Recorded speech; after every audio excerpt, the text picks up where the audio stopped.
खेल जो मौत बन गया। छुपन छुपाई बचपन का सबसे मजेदार खेल। लेकिन क्या हो अगर ये सिर्फ एक खेल ना होकर एक खतरनाक जाल हो। 5 दोस्त, एक सुनसान गांव और एक खेल जो कभी खत्म नहीं हुआ। उन्होंने सोचा था कि ये बस एक नॉर्मल गेम होगा, लेकिन उन्हें नहीं पता था कि इस खेल के नियम कुछ और ही थे। रात खत्म हुई, लेकिन 5 में से सिर्फ 4 ही लौटे और जो बचा वो अब इंसान नहीं रहा। तो हेलो दोस्तों, आज फिर हम आ चुके हैं एक और नई दिलचस्प और डरावनी कहानी के साथ। तो चलिए बढ़ते हैं अपनी कहानी की ओर। उससे पहले आपसे एक रिक्वेस्ट है, अगर आप इस चैनल पर नए हैं तो प्लीज चैनल को सब्सक्राइब करें। तो बिना कोई देर किए शुरू करते हैं। रवि, करण, सिमी, आयुष और नेहा 5 दोस्त रोमांच के शौकीन थे। इस बार उन्होंने एक वीरान गांव में रात बिताने का फैसला किया। जब वो लोग गांव में घुसते हैं तो वे वहां के एक बुजुर्ग से मिलते हैं। वो उन्हें बताता है कि इस गांव में पहले एक परिवार रहता था जिनके बच्चे छुपन छुपाई खेलते थे। वो खेल खेलते खेलते अचानक गायब हो गए थे और तभी से ये गांव शापित हो गया। लेकिन उन लोगों ने इसे अंधविश्वास मानकर नजरअंदाज कर दिया। गांव में घुसते ही उन्हें महसूस हुआ कि ये जगह आम नहीं थी। चारों तरफ सिर्फ टूटी फूटी झोपड़ियां थी और सन्नाटे में हल्की हल्की फुसफुसाहट सुनाई दे रही थी। गांव के आखिरी घर पर लाल रंग से कुछ लिखा था, जो यहाँ खेलता है वो कभी लौटकर नहीं जाता। नेहा ने घबराकर कहा, हमें यहाँ नहीं रुकना चाहिए। लेकिन रवि हंसा, अरे ये सब डराने के लिए लिखा होगा, चलो छुपन छुपाई खेलते हैं। करण ने गिनती शुरू की, 1 2 3 4। तभी अचानक कोई अजनबी आवाज गिनती शुरू कर देता है। ये गिनती गुमनाम और रहस्यमयी होती है। करण इसे किसी का मजाक समझकर इग्नोर कर देता है। फिर बाकी सब छुपने के लिए भागे। लेकिन तभी कुछ अजीब हुआ।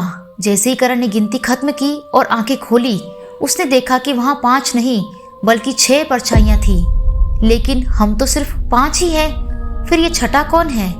करण सबसे पहले रवि को पकड़ता है, फिर आयुष और नेहा को भी ढूंढ लेता है। लेकिन सिमी अभी भी गायब थी। तभी एक झाड़ी के पीछे से हल्की सी फुसफुसाहट आई, क्या मैं अब भी छिप सकता हूँ? आवाज सुनकर करण के रोंगटे खड़े हो गए। उसने टॉर्च मारी तो वहां कोई नहीं था। फिर अचानक सिमी दौड़ती हुई आई। उसकी सांसें तेज थी। करण, मैंने किसी को देखा था। वो कोई अजनबी था, मगर उसकी शक्ल रवि से मिलती थी।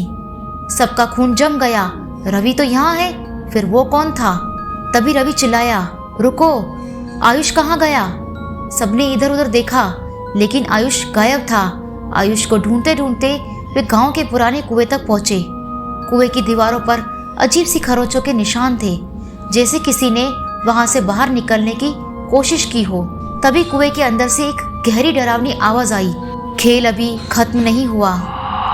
नेहा ने टॉर्च कुएं में डाली और जो उन्होंने देखा उससे उनकी चीख निकल पड़ी। कुएं में गंदे पानी में आयुष की परछाई थी, लेकिन उसका चेहरा अजीब था। आंखें पूरी काली और होठों पर एक भयानक मुस्कान।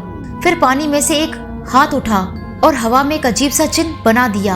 अचानक रवि, करण, नेहा और सिमी को महसूस हुआ कि उनके शरीर भारी हो रहे हैं। चारों नीचे गिर पड़े, जैसे किसी ने उनकी आत्मा को खींच लिया हो। जब करण को होश आया तो वो खुद को उसी गांव में खड़ा पाता है, लेकिन कुछ बदल चुका था। गांव अब नया सा लग रहा था। झोपड़ियां सही सलामत थी और लोगों की आवाजें आ रही थी। फिर उसने देखा सामने आयुष, रवि, सिमी और नेहा खड़े थे, लेकिन वो पहले जैसे नहीं लग रहे थे। उनके कपड़े पुराने जमाने के थे और उनकी आंखों में एक अजीब सा खालीपन था। करण, हमें यहाँ बहुत साल हो गए। रवि की आवाज अजीब थी। करण ने दहशत से पीछे देखा तो उसे कुएं के पानी में अपनी ही परछाई दिखी, लेकिन उसमें उसका चेहरा नहीं था, बल्कि वो चेहरा किसी और का था। तभी गांव में बच्चे दौड़ते हुए आए। वो हंस रहे थे, खेल रहे थे। आज हम छुपन छुपाई खेलेंगे, एक बच्चे ने कहा। करण चिल्लाया, रुको, ये जगह सुरक्षित नहीं है। लेकिन किसी ने उसकी बात सुनी ही नहीं। गिनती शुरू हुई, 1 2 3 4। और तभी करण को एहसास हुआ वो इस खेल का हिस्सा बन चुका था, क्योंकि जितनी बार कोई नया खिलाड़ी छुपता है, कोई पुराना खिलाड़ी हमेशा के लिए गायब हो जाता है। और इस बार करण की बारी थी। अगली सुबह ट्रैवलर्स इस गांव में आए। उन्होंने देखा कि कुएं के पास एक पुरानी दीवार पर कुछ लिखा था, हम 5 थे, अब हम बस यादें हैं। अगला कौन?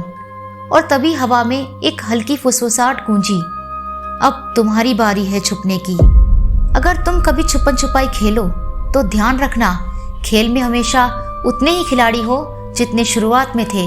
अगर गिनती पूरी होने के बाद कोई एक्स्ट्रा खिलाड़ी दिखे तो समझ जाना कि तुमने खेल को जगा दिया, और अगर गिनती खत्म होने के बाद तुम्हें कोई गायब मिले तो समझो कि उसने खेल में हमेशा के लिए अपनी जगह बना ली। क्या अगला नंबर तुम्हारा हो सकता है? तो दोस्तों, ये थी आज की स्टोरी। आपको आज की वीडियो कैसी लगी कमेंट कर ज़रूर बताएं। अगर आपको आज की वीडियो अच्छी लगी हो तो प्लीज़ वीडियो को लाइक करें, कमेंट करें और शेयर करें, और हाँ, सब्सक्राइब करना ना भूलें। ऐसी ही और डरावनी कहानियाँ देखने के लिए हमारे चैनल से जुड़े रहें। Thanks for watching.